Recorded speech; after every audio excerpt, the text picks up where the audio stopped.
that dismantle democracy in the U.S. Are you concerned about waste, fraud, and abuse from the federal government? Not particularly. Have you been on the DOJ website to look at some of the waste, fraud, and abuse that they're trying to cut out? No. Why not? Because I don't believe anything they would put out. White House Press Secretary Caroline Leavitt. Unfortunately, our fellow Americans in that clip are wildly uninformed. To the first woman's comments, Elon Musk is not trying to dismantle democracy. Elon Musk, at the direction of President Trump and President Trump's entire cabinet, is trying to save democracy. The United States of America will cease to exist. Our government will fail if we continue to go down the road of bankruptcy that we have been heading on for decades. 4 Harris County, Texas sheriff's deputies have committed suicide in the last 6 weeks. Steve Jordahl reports it's a tragic and all too common occurrence in U.S. law enforcement, but there are organizations that are working hard to reverse the trend. Deputies Long Win, Christina Kohler, Maria Vasquez, and William Bozeman all took their own lives between February 6th and March 19th.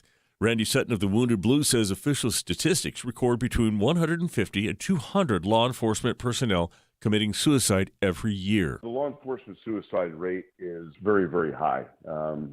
We've seen a high suicide rate for a number of years. But he says the official number is almost certainly too low. It's very difficult to keep track because many of the actual suicides aren't reported as such. There's a terrible statistic, and that is that 3 to 5 times the number of officers who are killed in the line of duty will die by their own hand. His nonprofit, the Wounded Blue, specializes in helping suicidal or similarly stressed officers. These officers feel alone in their feelings.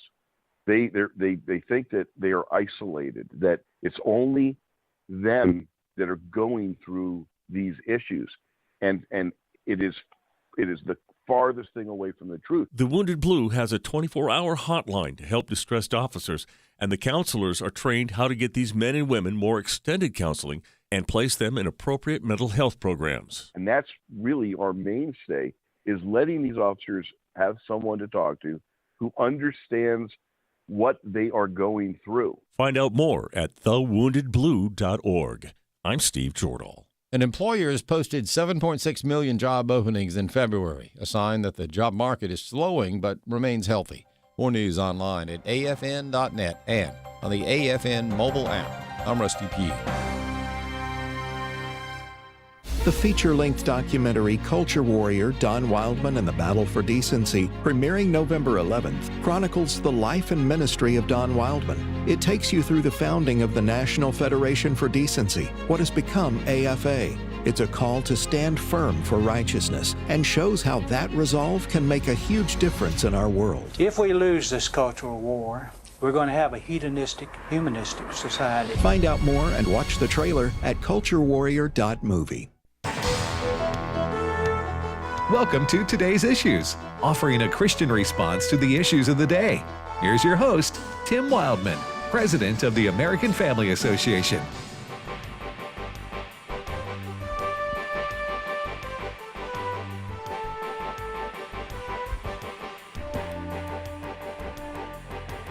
Hey, good morning, everybody, and welcome to Today's Issues.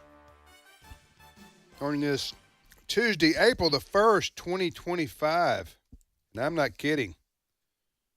Joining me in studio. See what I did there? You're not kidding that I'm joining you in studio? No, I'm not kidding because it's April 1st. Okay. See what I did? I did see what you did there.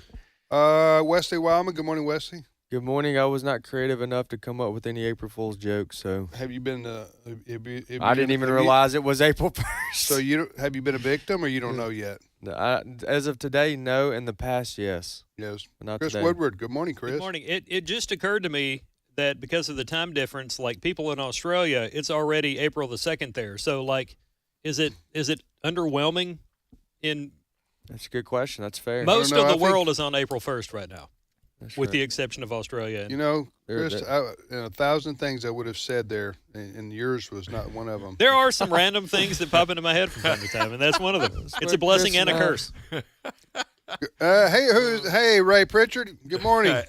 Good morning, Tim. How you doing today? We're doing great. Haven't heard from you in a while. Where you been? Been out and about. Been in Alabama and Florida, teaching the Bible down there for a couple of weeks at the Bible Conference and the Bible Institute and drove down there and drove back. And, you know, I got to say this. I wish to file an April Fool's protest about the weather, Tim. It feels like the weather right now is one great big April Fool's joke here in the middle of the country. It's just, you know. What's it doing there in Kansas City? Right now it's cold or chilly, I guess, and we're going to get tornadoes and the hail and the wild winds. They've ratcheted it up to number 3, whatever that is on their scale, right. You know. So it feels like I'm trying to find a way to file a protest against April Fool's weather. I know, right? I can't get anybody to answer the phone.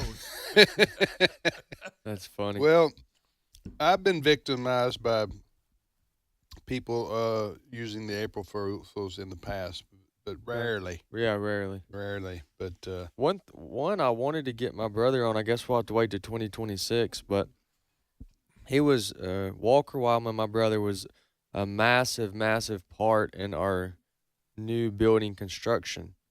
And what I want to do one day. Wait, is he going to hear this? You think? No, he's in a meeting. Okay, fair enough.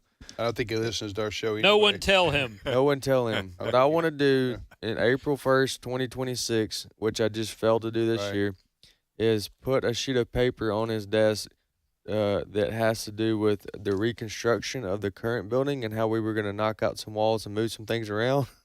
Oh, but he'll have a panic attack. But I wanted to make it as official as possible. And well, you need to sign your name to the bottom of it.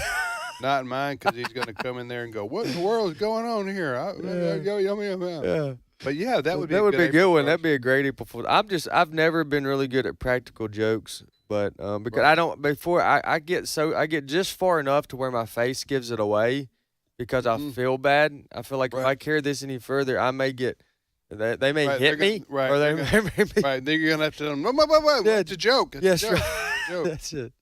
All right. Well, good to have you back with us, Ray, and give us a good word from the scriptures today. Hey, let's go to Exodus chapter 4. That's the story, Tim, where Moses is about to go before Pharaoh, and he does not want to go.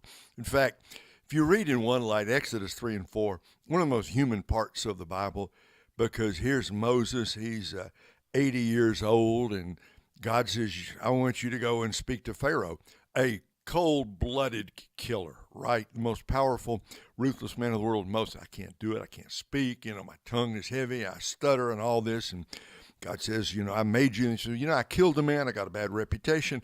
My own people don't want me.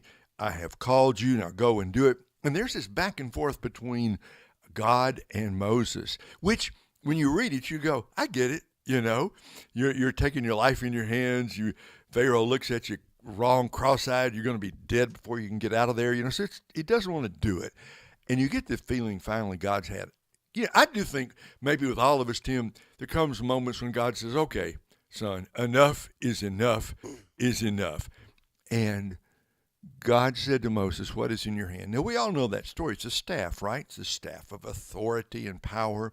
Throw it down. What happened? Turns into a snake. And, of course, what was Satan's first symbol in the Bible? He appears as a serpent in the Garden of Eden, and the Egyptians worshiped the snake as one of their gods. And so when Moses saw the snake, he ran away, and God says, pick it back up, which I think it took a whole lot more courage to pick it back up than to throw it down in the first place.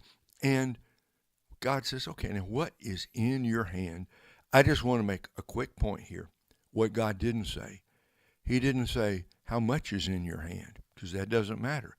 He didn't ask, where'd you get whatever's in your hand, because that doesn't matter. He doesn't ask, what have you done with what's in your hand, because that doesn't matter. And listen, friends, listen. Here's one question he doesn't ask. How much is in your brother's hand? Because it doesn't matter. We live in a world where we like to compare ourselves with each other, who's got more and who's got less. God's not interested in all that. All he says is, what's in your hand? Throw it down, give it to me, and miracles will take place.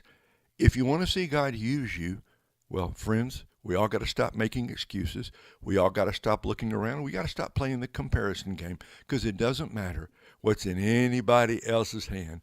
God says, what's in your hand? Throw it down, give it to me. That's when the miracles take place. So, Friends, whatever you're facing today, God says to you what he says to me and to all of us. What's in your hand? Give it to me, and great things will happen. And by the way, young man, young teenage boy, what's in your hand? A slingshot. Go down and get yourself 5 smooth stones and see what God can do. Paul in prison, what's in your hand? A quill pen. Sit down and start writing. Out comes in the 4th of the New Testament. Little boy, what's in your hand? 5 loaves and 2 fish. Give it to Jesus and see what he can do. Fear not, friends. No matter whether you think what you have in your hands is a lot or a little, that doesn't matter. If you feel like it's not enough, well, in your own power, it's not enough. Take whatever you have, give it to Jesus, and you'll be amazed at what God can do through you and in you today. Amen. Amen. Well, thank you for that, Ray. That encouragement from Exodus, the scriptures, and from Exodus and the story of Moses. And you're right. Moses was a self-doubter all the way. Just seemed like, he just seemed like, I can't do this. And send Aaron. And go ahead, Wes. Ray, I was going to say it's that passage of scripture that has shaped my coaching philosophy, in the sense that I tell players and parents, don't compare yourself to other players, or don't compare your kid to another kid. If you do anything, you compare yourself to yourself. So I would teach my son, go ahead, 9-year-old Bennett, or if you're wanting to hit better, are you hitting better today than you did a month ago?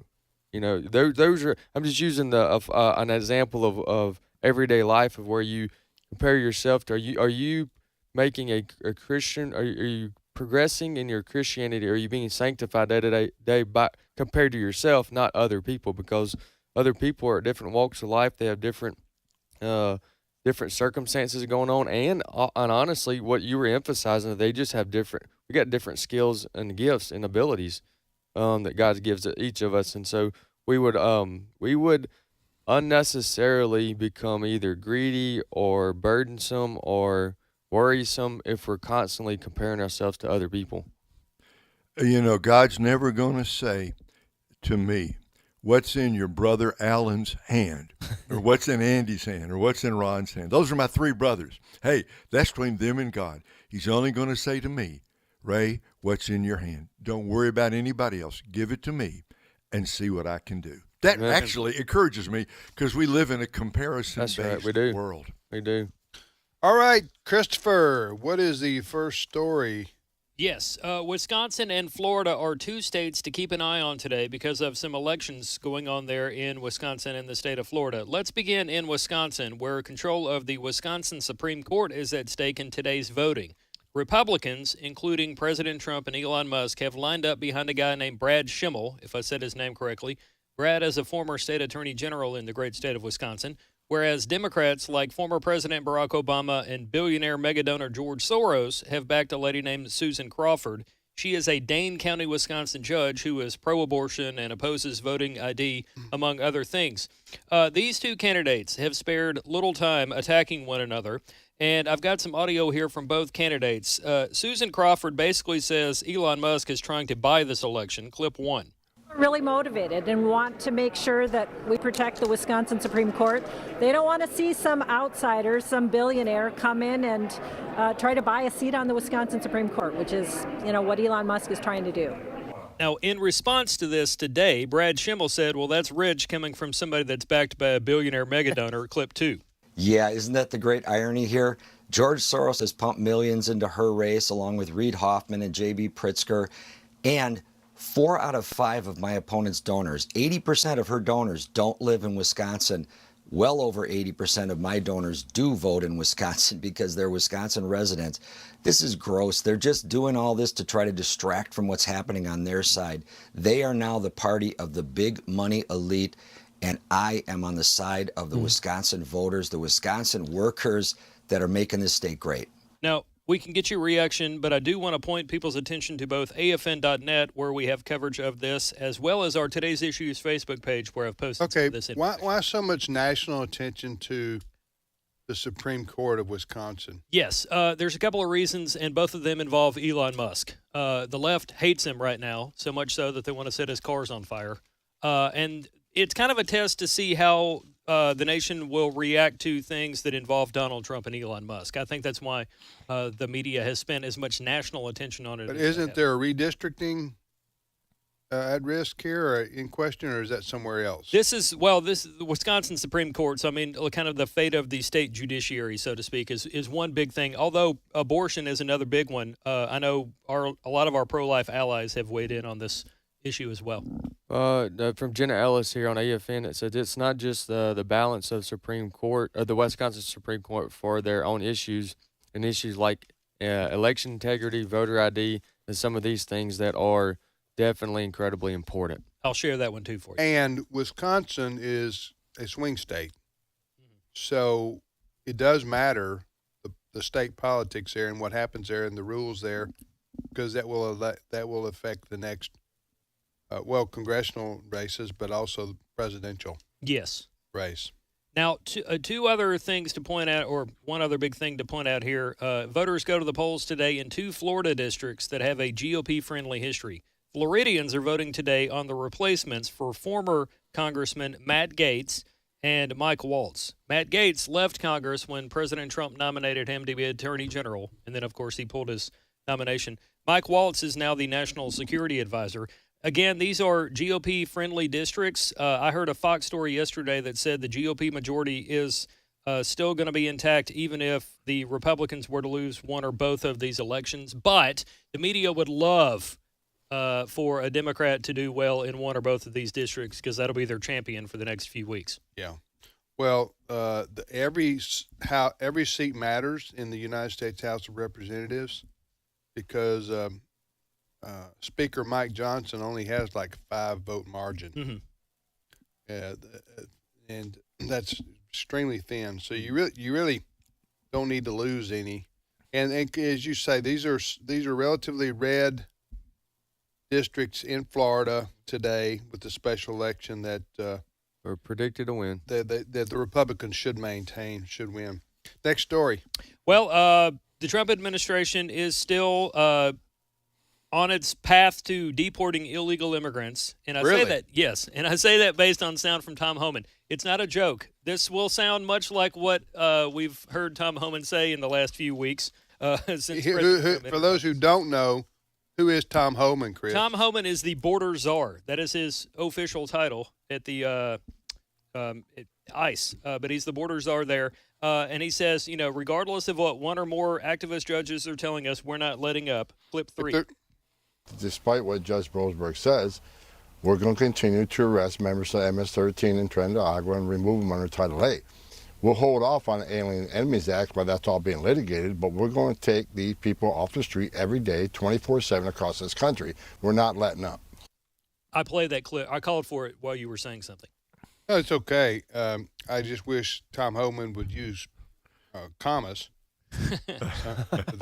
I'll put in a call. That would be helpful for me to understand exactly what he's saying there.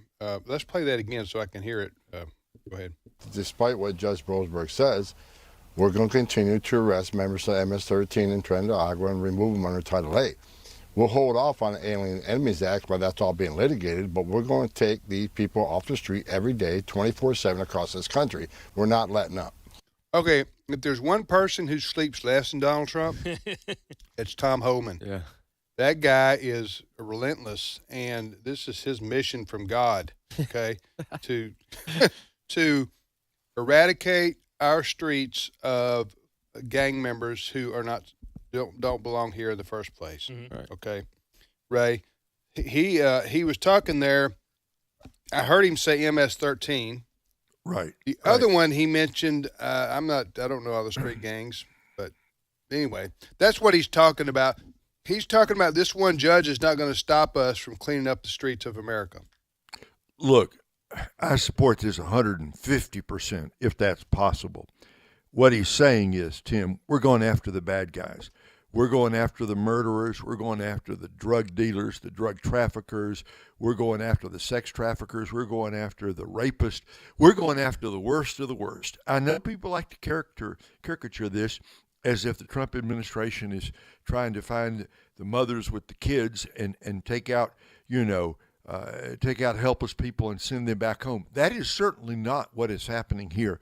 They are targeting with a laser focus the worst of the worst. They're finding them, incarcerating them, and they are shipping them out of the country. Bully for him, and I wish them every success. I think most Americans, Wesley, agree with that approach. Oh, absolutely. I believe so. I think that's what helped President Trump get reelected.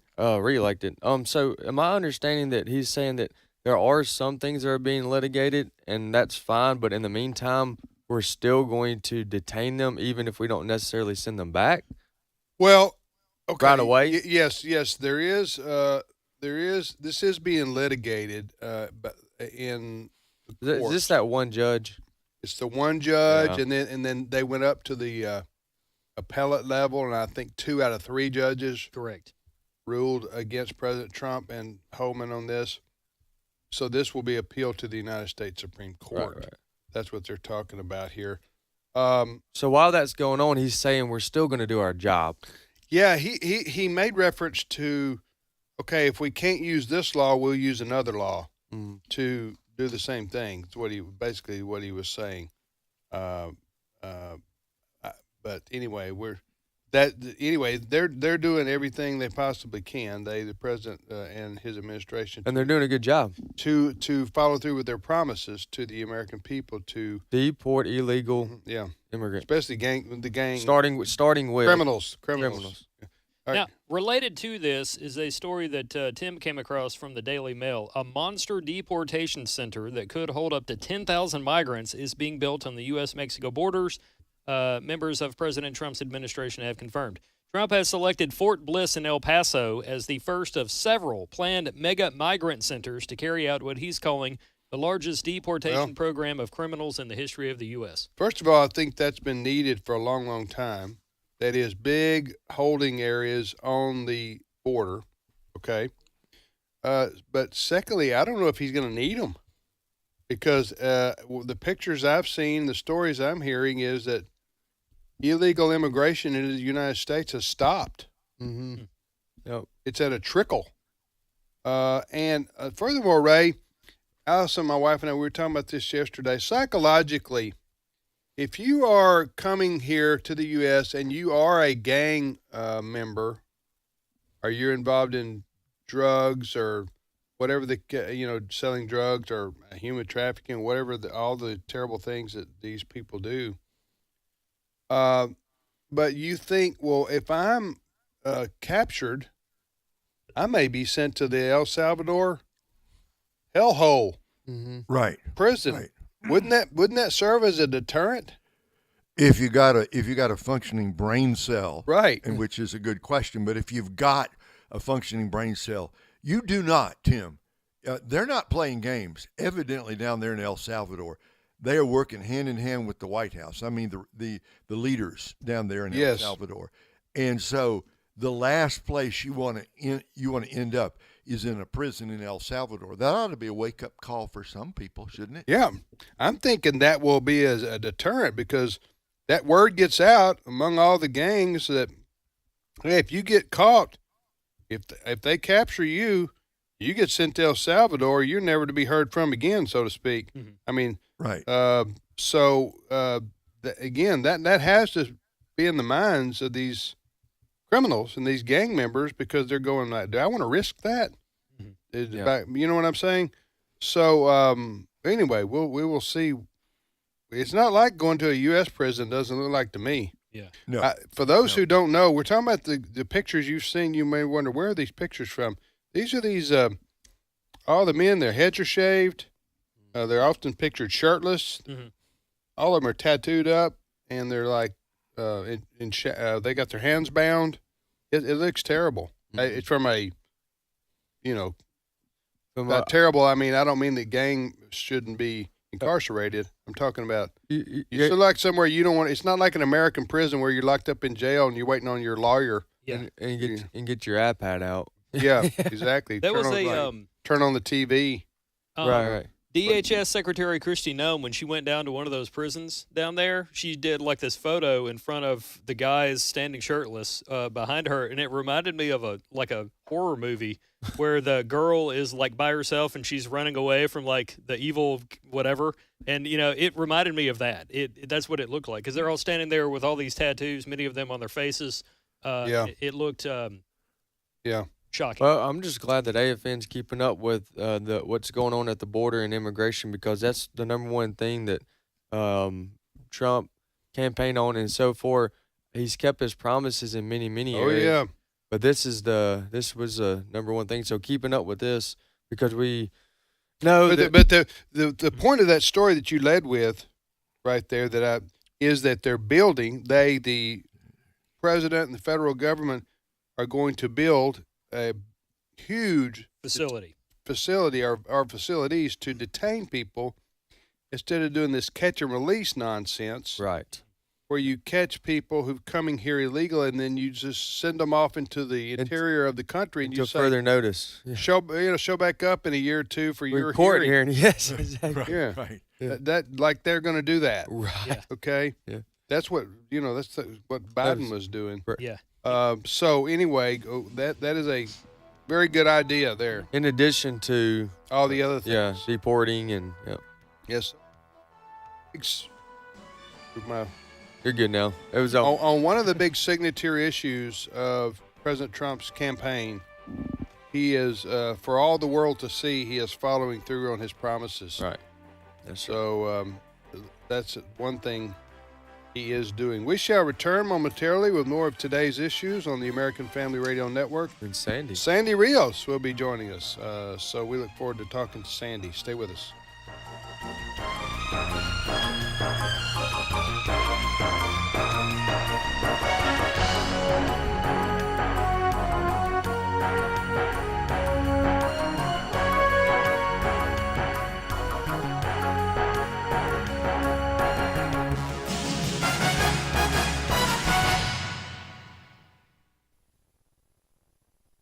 It's my turn.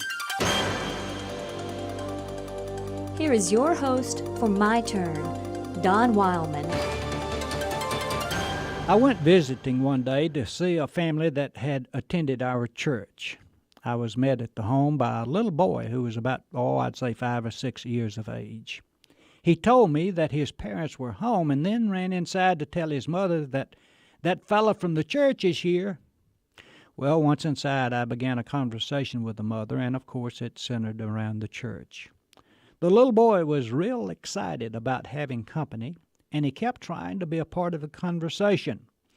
After we had talked a few minutes, the little boy finally got a question in. When is that man with a mustache going to be in your church again? Now, usually I can identify any question a young child is trying to ask, but that one really stumped at me. I racked my mind about a man with a mustache. I knew of no one in our church who had a mustache, nor did I know of anyone who had ever been in our church who wore a mustache. I tried to dig a little more information from the child with the hope that I could answer his question. Which man is that? I asked. You know, he said, the one that talked. Again, I searched my mind and could not remember anyone who had ever talked in our church who had a mustache. I thought of all our church school teachers. None of them had a mustache. I tried to remember all who had preached. I didn't remember any of them having a mustache. I was about to decide that the child was confused when my memory recalled that several months earlier I did invite a fellow minister of mine to preach at our church, and indeed he did have a mustache. After remembering that a man with a mustache did indeed talk in our church, I knew immediately why it was so difficult for me to identify him as the person the little boy spoke of. You see, the person the child asked about was black. I invited him to preach for me. He was a good friend of mine. But I remembered my friend as a black man, and the child remembered him simply as a man with a mustache. Now, had I been asked, when is the black man going to be in your church again, I would have immediately known the person of which the child spoke. The color of his skin would have been my identifying mark. But for the little boy, the major difference in my black friend and the rest of us was not the color of his skin, but the fact that he wore a mustache. Racial prejudice, regardless of which direction it comes from, is something which has to be learned. Little children do not have it until they are taught it.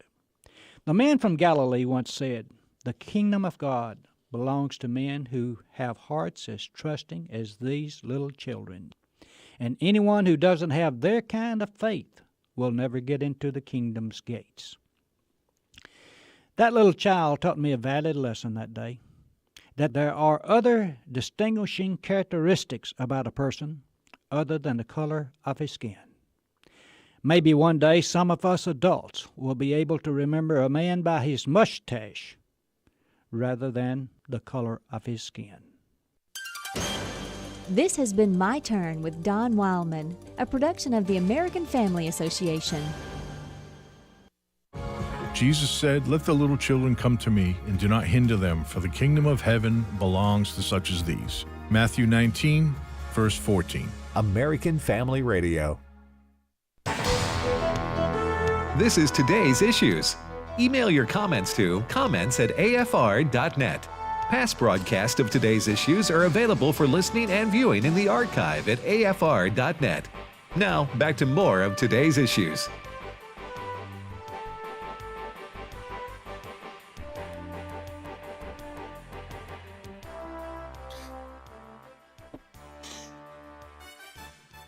Hey, welcome back, everybody, to Today's Issues on the American Family Radio Network on this Tuesday, April the 1st.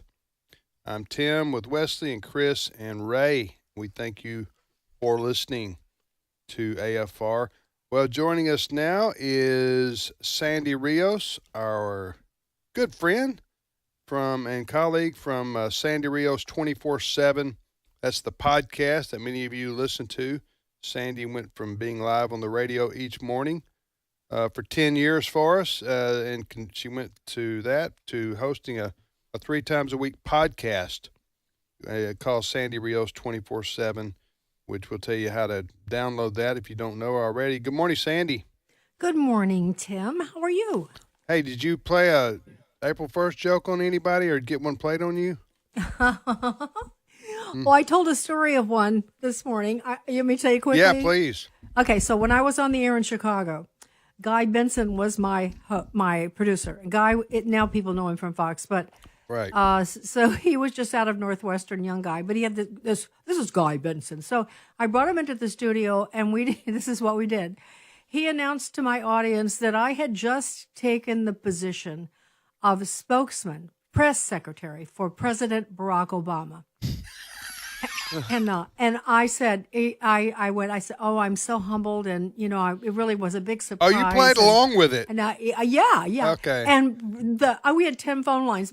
The phone lines just lit up like a Christmas tree, and people were just they didn't ever understand that we were just kidding. Oh my word! It was really fun. The worst kind of joke is when somebody overreacts to something that isn't true, and then you have to tell them. Yeah.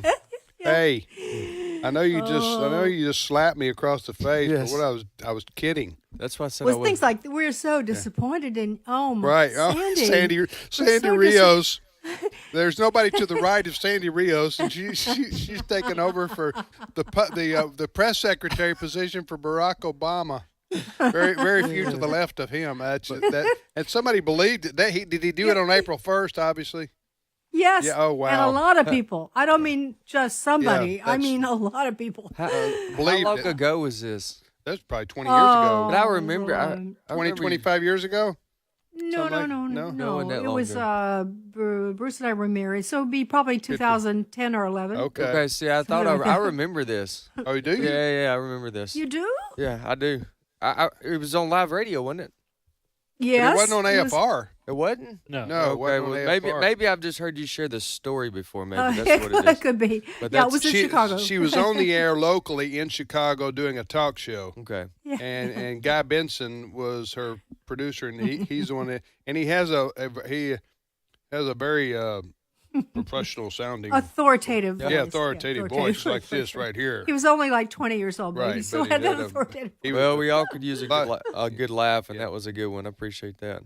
All right. Well, Ray, were you listening that morning in Chicago, or you had already moved, hadn't you? I had already moved, but I'm not surprised. Although I would not have been fooled by that, Sandy. I know you. that. No, that's like the. Oh, I'm glad to know yeah. you trust me more Yeah. than that, Ray. I do. am. All right. Well, Sandy, we wanted to. By the way, the podcast is going gangbusters here. We, see the people who download the numbers rather, and so it's doing very well. Tell folks how they can access that and what kind of content they can expect. Well, just this week, Yeah. I interviewed John Eastman. It's going. I did 2 parts. John was President Trump's attorney. He's the one that has been his law license has been suspended because he recommended to Mike Pence that the Constitution did not prohibit him from delaying accepting the electoral votes until the states that were requesting it could sort out the problems in their states. So that's the controversy. And then John was just put through hell. He had to move from his home. He's had death threats. He's now got millions of dollars in legal bills. So we talked today about his. Yesterday we talked about. Sorry, it hasn't aired yet, so people can hear it. It'll go up today. But so that's part 1. He'll talk about that trial about his law license. Then we talked about these rogue judges, the 15 executive orders. 15. Oh shoot, I can't even think of the name. I'm trying to hurry. The lower court judges who tried to stop President Trump's Right. executive orders with these injunctions, national injunctions. Right. Okay. So that's fascinating. So John is a constitutional expert, so it was great stuff. And then Friday, we'll have Hans von Spakovsky. Hans and I talk about President Trump's executive order reinstating true American history in the Smithsonian museums. Okay, And I want that- to talk about that right now because we asked you this morning what would be a good topic for us today, and you said Trump signing order to restore American history with the Smithsonian Museum. Now, the Smithsonian is some people think that's one particular museum. It's a series of, if that's what you want to call it, of museums throughout Washington, D.C. In other words, the Smithsonian is the American history, the natural history, the art gallery, the space and the air and space, and other things, that comprises the Smithsonian. Am I right about that? Yes, and Yeah. there's like 21 of them, and it includes Right. the National Zoo. Right. So yeah, and they're mostly on the National Mall, which is the Right. division between the White House and the Lincoln Memorial. Okay, so what's this Trump signing order to restore American history with the Smithsonian? What is that about? Well, if you've been to, you have, Jim. Yes. You've been in the museums in Washington in the last, and I'd say this has been happening. President Trump says in his order 10 years, but I guarantee you it's been longer than 10 years because I'm a history buff and I've been to these. I've been upset so many times, but let me give you specific examples of what you can find in these great museums. The American Art Museum, it currently features an exhibit that addresses how sculpture has been a powerful tool in promoting scientific racism, and further claims that the United States has used race to establish and maintain systems of power, privilege, and disenfranchisement. And that's the American Art Museum. The National Museum of African American History and Culture, that's the newest one. It proclaims that hard work, individualism, the nuclear family, all of those are aspects of white culture. And last but not least, this is the third example. The American Women's History Museum celebrates male athletes participating in women's sports. That's what's happening now, and I could tell you a whole lot more stories of my own personal experiences, but President Trump's putting a stop to this. And he calls it divisive narratives and improper ideology, and he wants it stopped. So he's you're saying reverse it or just stop it and do no more? Oh no, we have to stop it. If you've ever been to those museums, it's deeply entrenched. It's sick. It's really sick. Yeah, I'll give you an. Yeah, what you have, just excuse me for interrupting. What you have here, the same woke, lefty, American hating, people that are on college campuses doing these demonstrations and in charge of a lot of the colleges and universities. And that same ideology, these people can control DEI stuff too. These people get in control of a institution, and then they hire people that only think like they do. Right. And then they start changing things like what Sandy's talking about, changing things because they want to align it with their own ideology. And I understand that. So let me ask the question differently. What I'm asking is, because I haven't read what Trump's doing here, is he expecting through his administration to stop any of this moving forward, or go back and change it? Change it. Oh no, Change it. it's got. Yeah, it's it's got to like go. Wesley, you'll understand. Like when you go to museums and they'll refer to evolution as though it's a fact. These creatures evolved, and it's just baked in the cake.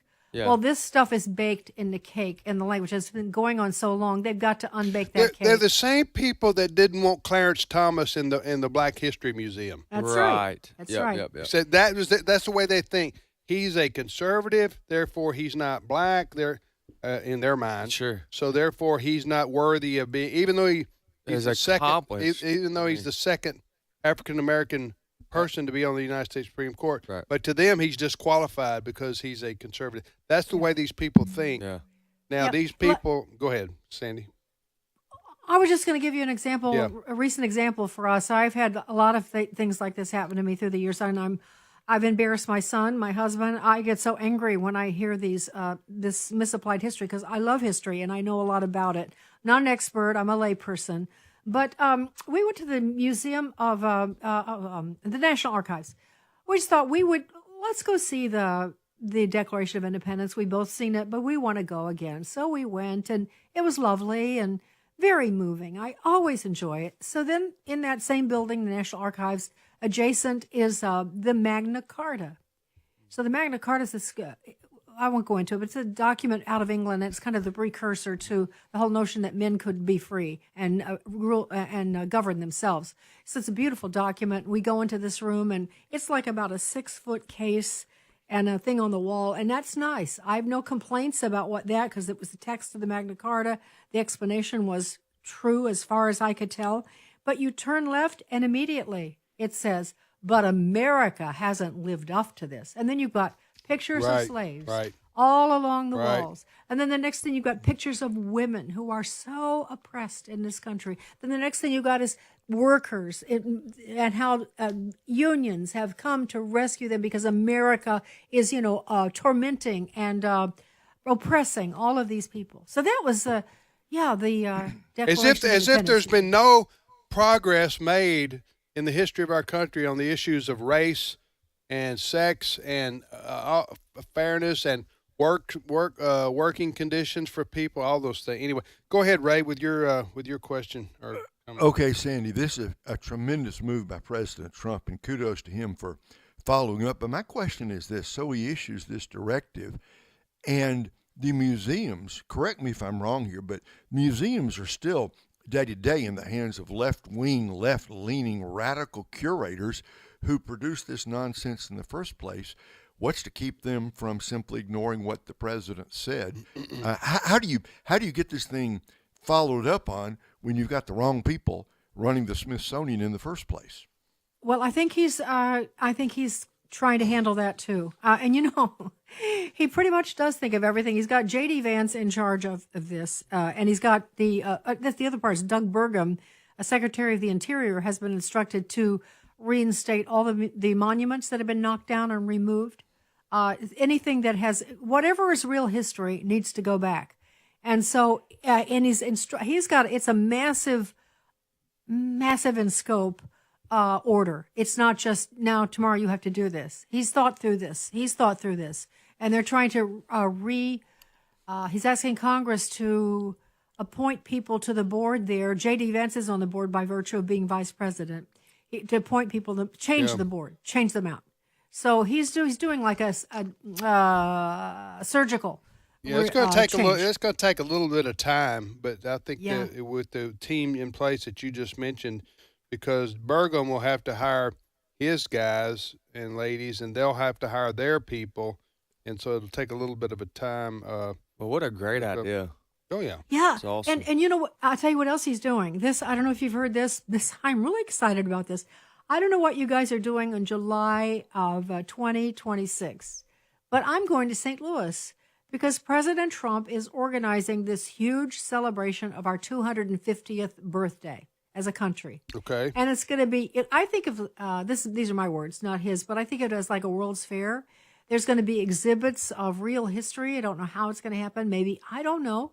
But he's planning this huge celebration. He's also issued this kind of a contest for children across the country to write essays on history. So that's just the part. I only know a tiny bit of it, Right. but I'm just telling you that's happening, and I'm really excited about that. I want to actually reserve a hotel close by. You somewhere said it's going to be already. in St. Louis? St. Louis, Missouri. Okay. St. Louis. July 26, 20. July 4th of 2026. Oh, okay. Wow. Of course, our country will be 250 years old that year. Exactly. That's the point. Yeah, that's Yeah. that's the reason. Yeah. Yeah. So, Wow. isn't that exciting? And I don't know how you guys feel, but I do already. Where the problems are not over and they're not all solved. That would be silly. But the bit that he's managed to do, I just find my heart just so Well, he's happy. trying. Even though you can't do everything all the time, but he's trying every day. Mm-hmm. That's what I give him credit for. Yes, getting things accomplished, absolutely. But he's and he may not be able to do everything legislatively that we want because the margins are so thin in the House. But he's trying, and his team is trying on most every issue to do the right thing and to get some things accomplished, like the one you're citing right now, which I'd not even heard about. Me either. Quite frankly. Let me jump in to make something really practical. I didn't even make this point on my podcast this morning, but today is an election day. We're talking on April the 1st, April Fool's Day, and no fooling. There are some important elections today. And the reason I mention it in the context of this is President Trump cannot do everything. And the things that he can do, he can't do without a Congress that supports him. Right. And so we have to then, just because he's not on the ballot doesn't mean you can forget or not vote in these elections. We've already lost an election in Pennsylvania, meaning conservatives, and that was a seat that should have gone. It was a strongly Republican area, and the Democrats have taken it because they're pouring millions of dollars into these races. So today, Mike Waltz's seat and Matt Gaetz' seat are up in Florida, and millions of dollars have come in to try to take that seat for the Democrats. So people in Florida, please vote today. Yeah. Second thing, up in Wisconsin, have you guys talked about the race up there? We have, but go ahead. Well, it's huge. $100 million have been spent on this Supreme Court race, which is taking place in Wisconsin today. It's not just about not the just is even a just. The whole issue there is that it's a strong conservative against a radical leftist feminist. And she's made it clear that she wants to see redistricting. They've already been working on this so that 2 seats in the House would be lost. She's a pro-transgender, pro-abortion, all of that. But it's not just that, Tim. It's also it's voter ID that's on the ballot. There are lots of local elections, and Wisconsin's fighting for its life. It's a battle between, like, Waukesha County is a huge county. And this judge is from Waukesha, strong Christian county, unbelievable. And Madison, meanwhile, is the home of American communism. It is the home. So you've got all of this, seriously, generational wickedness out of Madison and that area, and then you've got these strong believers, and it's a fight, and it's always a battle for them. So they need our help, and we need people in Wisconsin to go out and vote today. It's definitely a purple state, a swing state, for the reasons you said, Sandy. Wisconsin, we're talking about here, and I did not realize that exactly what the national implications were, and why so much attention was being given to a state Supreme Court election. Chris mentioned some of the issues earlier, but you just mentioned redistricting. That's a big deal. because Absolutely. it's a big deal. So we will pay attention to see who wins in that race in Wisconsin. All right. Well, Sandy, thank you so much for being on with us. And the podcast is going great. It's 3 times a week, right? 3 times a week, except when I get in a really good mood and do 4. Sandy Rios, 24/7. Wesley, how can folks access that? Or go to afr.net. That's afr.net, or go download our AFR app, and under podcasts, there you will find Sandy Rios 24/7. Sandy Rios 24/7, 3 times a week. So you get Sandy's podcast with great interviews and information and issues you need to know about as a Christian conservative in the U.S. Thank you, Sandy. Appreciate it. Thank you, Tim. Thanks, guys. Okay, Good bye-bye. to talk to you. Okay, bye-bye. It's Sandy Rios joining us there. Ray, Wisconsin is we don't have a lot of listeners there because we don't have radio stations there, but Wisconsin's Sandy described it, a lot of what would you say, a real dichotomy there. Outside of Madison, outside of Milwaukee, it's a conservative state, right? Get outside of those 2 metro areas. I've been in northern Wisconsin. That's conservative.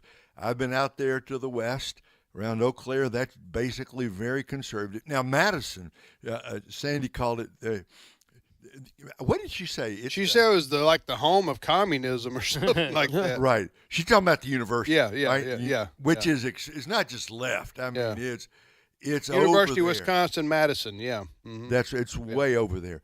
You get out into I go up and preach up in northern Wisconsin, and you just find good conservative Christian people, Christian values. And President Trump won it. But, Tim, you remember, he didn't win it by 1 million votes. It was pretty close. It was as it is normally. It's a That's right. 50-50 type state for the reasons Sandy mentioned earlier. We had some I knew some folks who lived along the lake shore there. What is that, Lake Michigan? Yeah, Lake Michigan. Yeah. And they had they were in the cherry business. Right. They were cherry farmers. They grow some apples too in Door County. I've been to Door County. Kenosha. I've been. Oh, you've been up there? Why'd you go up there? I actually, my mom grew up north of Chicago, right on the Illinois-Wisconsin line. If you hit Kenosha, you've gone just a bit too far.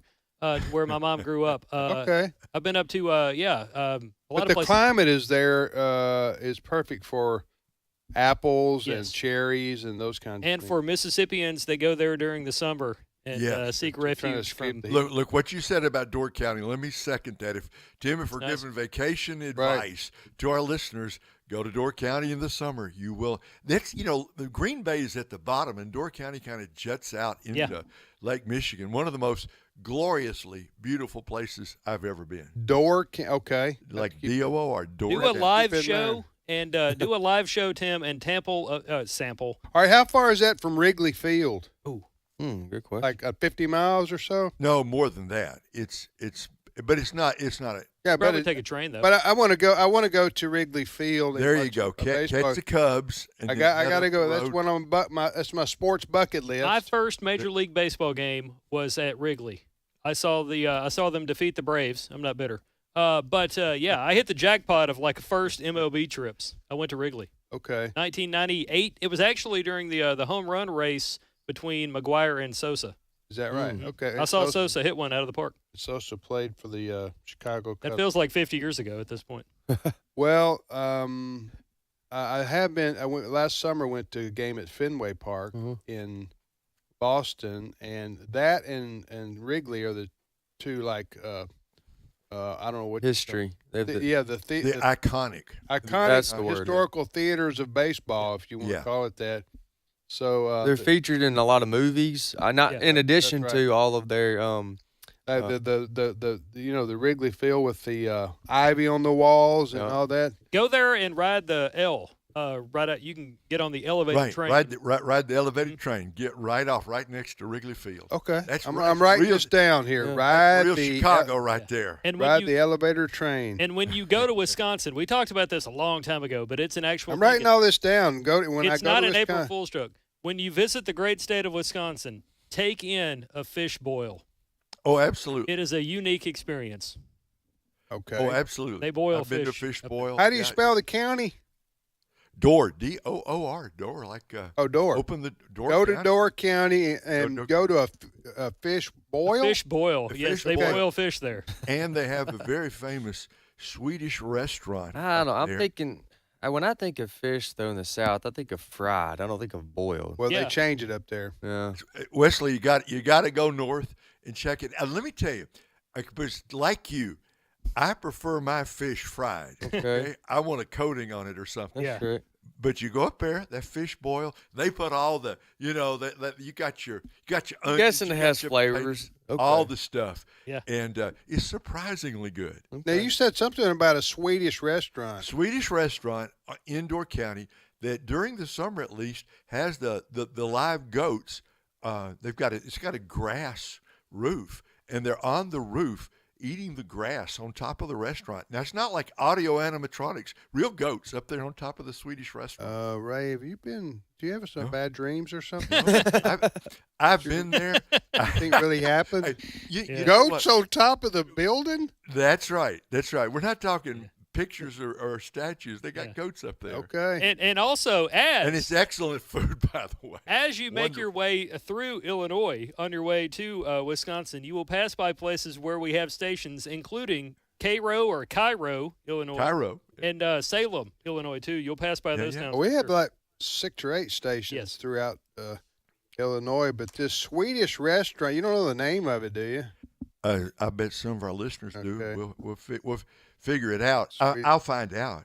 Okay, the Swedish restaurant with the goats on the roof. Yeah. That ought to be easy to Google. Huh? I mean, how many restaurants can there be, right? All right, Door County. Go to Door County. Okay. All right. Well, listen, I hope folks appreciated the travel advice we gave the last 3 minutes. Let's check out a van and go now. All right. AFR trip to Door County. Door County. Well, Ray, you lived in greater Chicago area for That's right. 19 years or whatever. You Yeah. You know all that countryside well. Wesley, you need to get a trip. Go to the get Ark. that bull. Go to the Ark Museum. The big Ark, and then just keep going north. Keep going I'm north. going to go home and do some boiled fish myself. I found the boil restaurant. that fish. But if I get it wrong, I can just say April Fools. Right. All right. We'll be back with more in 5 minutes. Stay with us.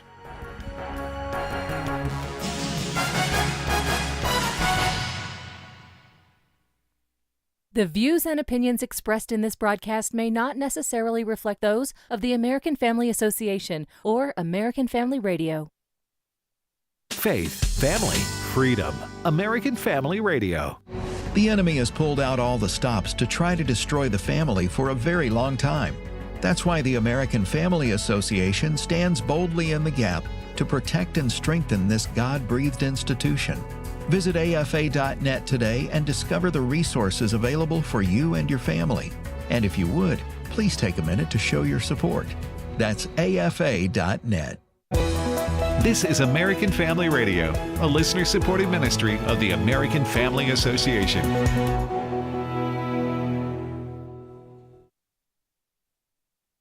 American Family News, I'm Rusty Pugh. The race to elect a new justice to the Wisconsin Supreme Court is becoming the most expensive court race in history, with the outcome deciding the court's direction for the next 10 years. Mike Tobin reporting from Madison, Wisconsin. Voting is now underway in this race that has blasted past the borders of Wisconsin and blew the doors off of previous spending records. It has liberal judge Susan Crawford pitted against conservative judge Brad Schimmel. A key issue that will come before the justices is redistricting. That case could give Democrats an advantage for 2 seats in the U.S. House of Representatives that are currently Republican, and therefore flip the balance of power in Washington. So outside money is flowing in. Elon Musk spent tens of millions. On the left, you've got J.B. Pritzker and George Soros, both opening their wallets. Conservatives say they're pushing back against liberal activism on the bench. Liberals say they're pushing back against Elon Musk. The House Judiciary Committee holds a hearing on the power of federal judges amid a flurry of rulings temporarily blocking President Trump's agenda. House Majority Whip Tom Emmer of Minnesota criticizing judges who have stymied the president. It's absolutely ridiculous that a district judge in San Francisco can issue an injunction stopping the president from reducing the size of the federal government workforce in Washington, D.C. President Trump's efforts to deport illegal alien gang members has been blocked by a federal judge. DHS Secretary Kristi Noem says the illegal aliens that are being deported are violent criminals who don't need to be in this country. While we were there at that prison, we not only talked about how to identify these members of these terrorist organizations, but what they did, their actions they took, the case files we built on them, and how we verified that those individuals should be there in that prison. I'm very confident in the fact that those individuals that are there should be there, and that by belonging to these organizations, they were choosing to be on the side that wanted to destroy the United States of America. The Department of Education recently announced a comprehensive review of federal contracts and government-funded grants at Harvard University, which is part of an investigation to eliminate anti-Semitism on campuses. In response, Harvard issued a statement that read in part, quote, "We fully embrace the important goal of combating anti-Semitism, one of the most insidious forms of bigotry. Urgent action and deep resolve are needed to address this serious problem that is growing across America and around the world," end quote.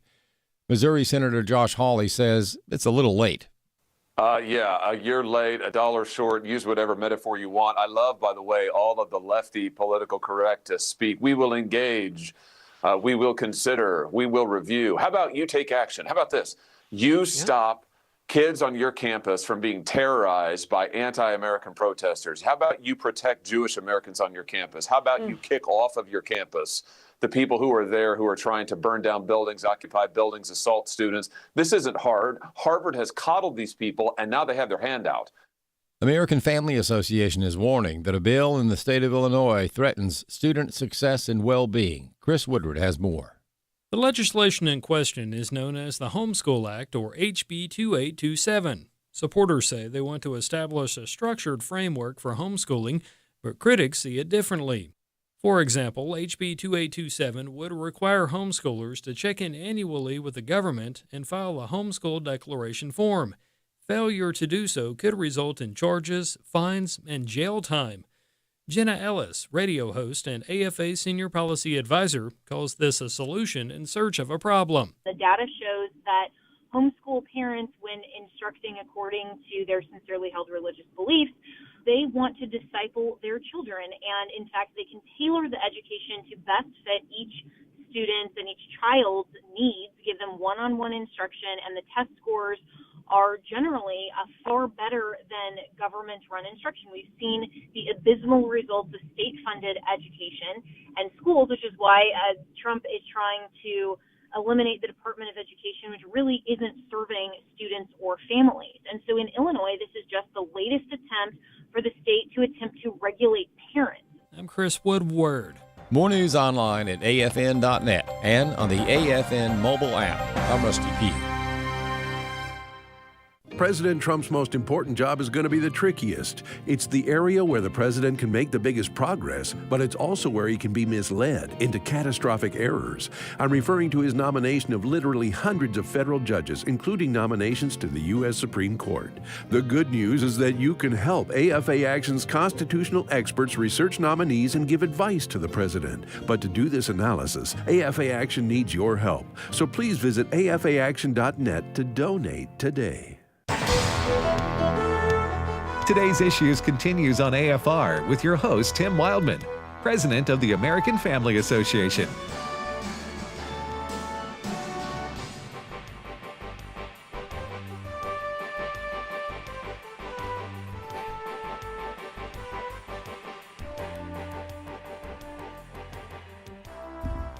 Hey, welcome back, everybody, to today's Issues on the American Family Radio Network. Thanks for listening to AFR.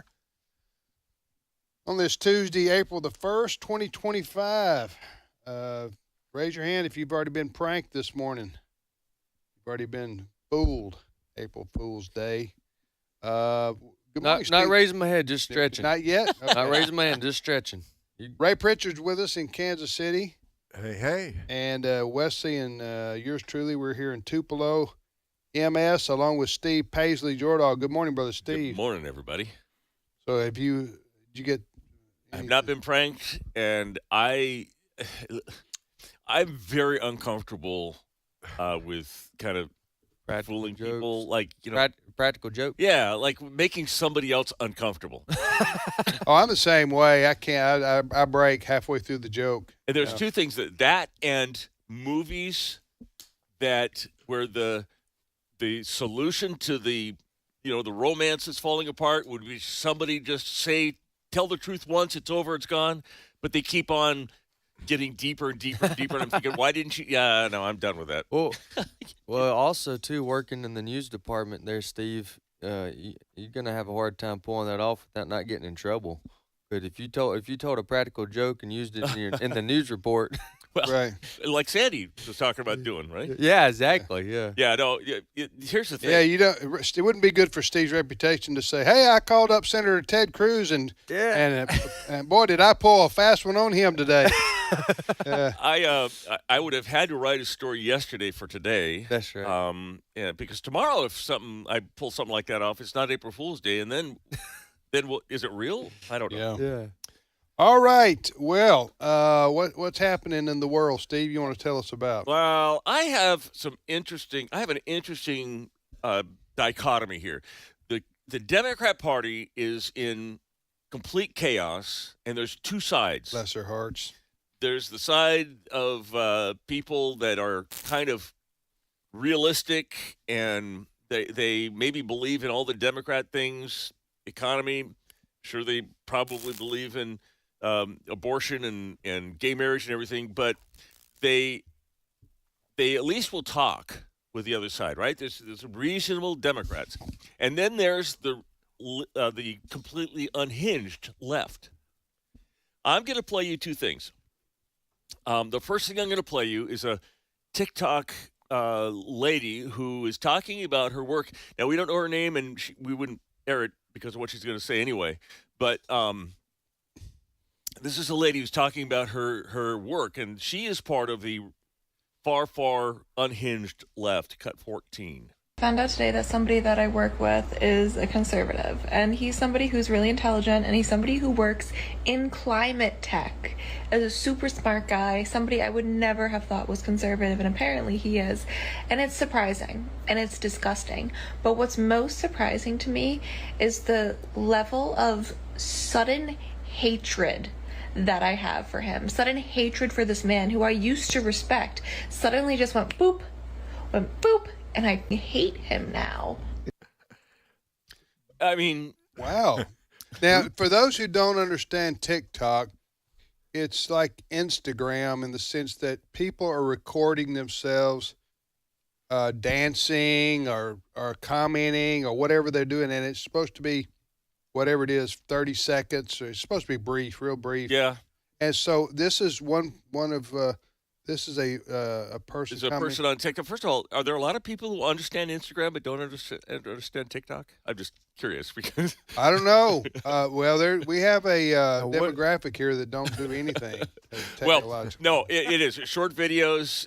People generally go on there and rant. Actually, I don't go to either of those. These all show up on my Twitter feed, my X feed. So they're not. They're reposted from Twitter. So hey, I got that one right. Reposted. Well, I so used that properly anyway, in the right context. Ray, what is it that makes somebody that is, respects somebody, likes somebody, finds out something about them like that they're conservative, and all of a sudden hatred takes over them? Hey, people have wondered: is this Trump derangement syndrome? Is it for real? And I know she didn't mention Trump, but I mean that's kind of behind all of this. Steve, I like the way she boop, just like boop, just like that. She liked this guy, thought he was sharp, thought he was smart, thought he knew what he was doing, and then she found out he was oh no, he's conservative, and boop, just like that. Not only does she not like him, she really dislikes him now. She hates him. Yeah. She hates him. Thank you. She hates him. And it makes you understand kind of why a lot of people who are around Teslas are why the hatred though? Why do you think that is, Steve? I'm just curious. I think it's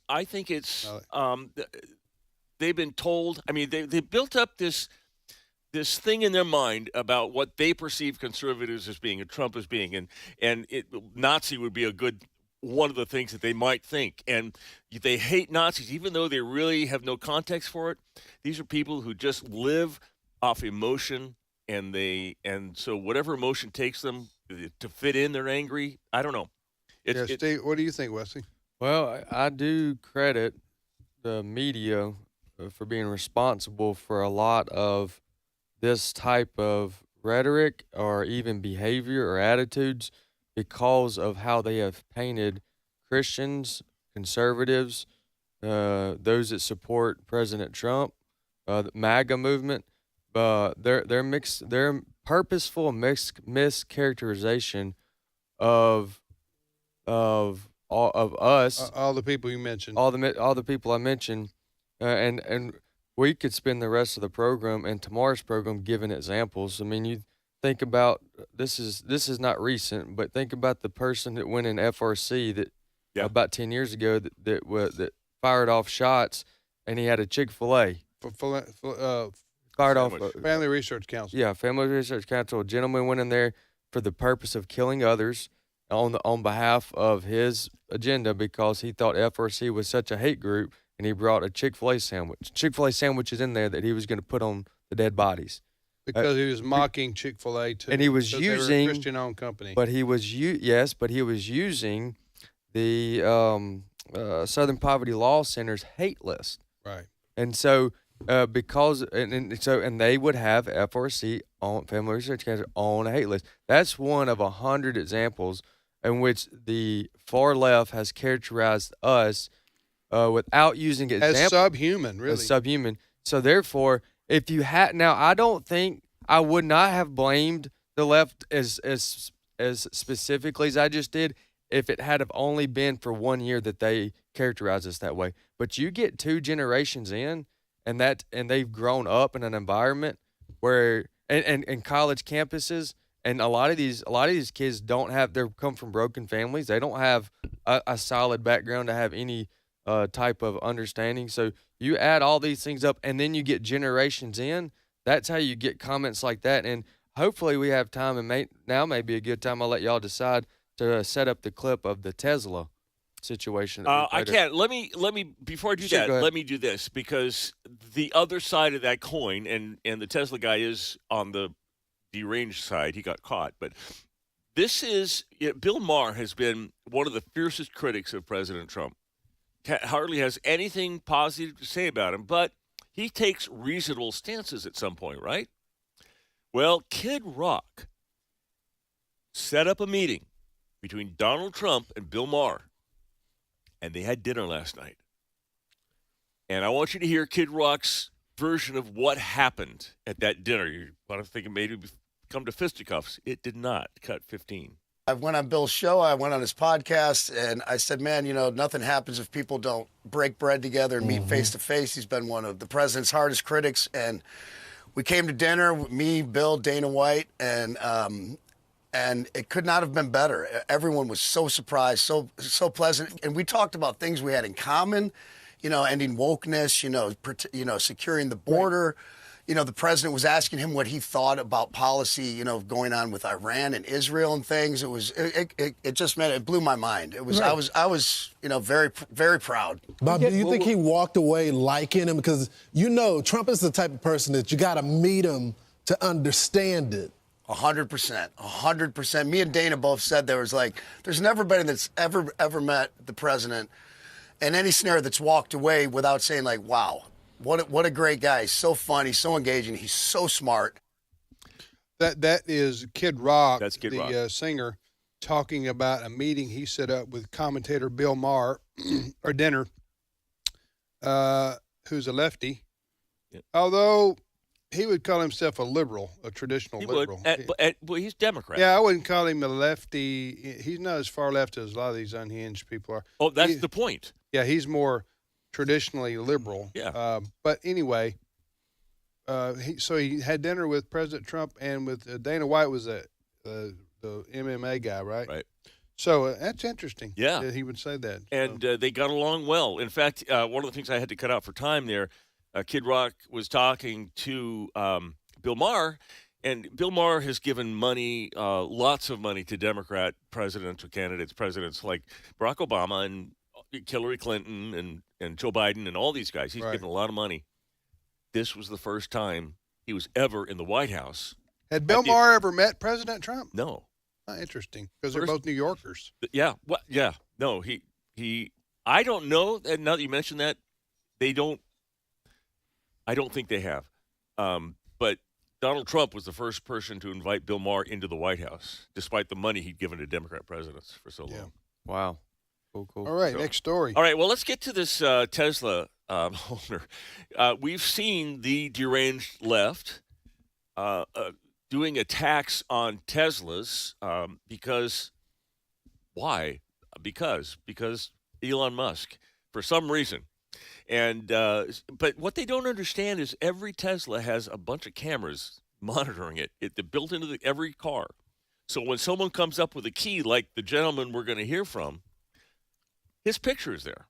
Well, this gentleman, the owner of the Tesla that he keyed. Gentleman is okay. I'd call him a dude. This dude that keyed the Tesla, the owner of the Tesla, found him.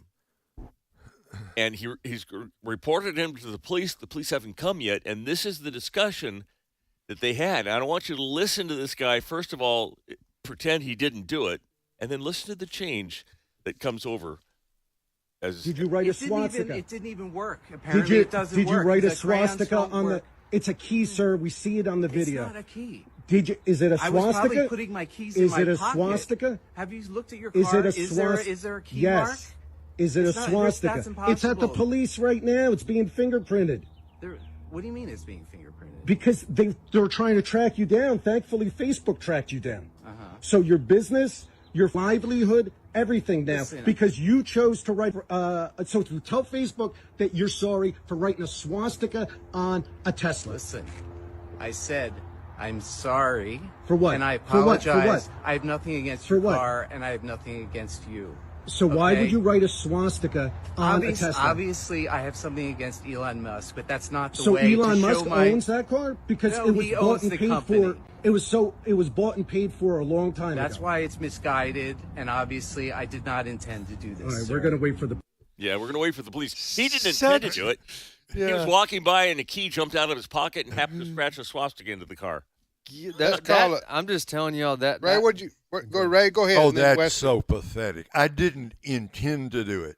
What does that even mean? He did it. He's on video. We know he did it. He's admitted he did it. Oh. He's keying a swastika, which is a sign for Nazis, right? The Third Reich, Hitler, and all that. He's keying a Nazi symbol into the Tesla car that he doesn't even know whose it is. This guy's a lunatic. And I don't know if he owns some company or who he is exactly, but this guy calls him out and confronts him about it. The guy saying, did you do this? He's the owner of the car. Wesley, you were going to say something about that? I was just going to say exactly what Ray said. Ray, okay.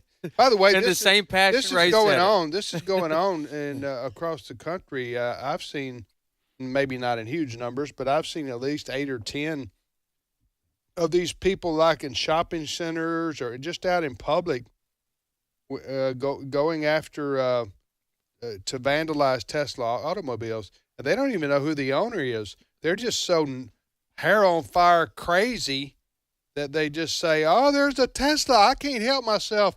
I've got to bash the window in." Because why? Because Elon Musk is a Nazi, and I must do something to.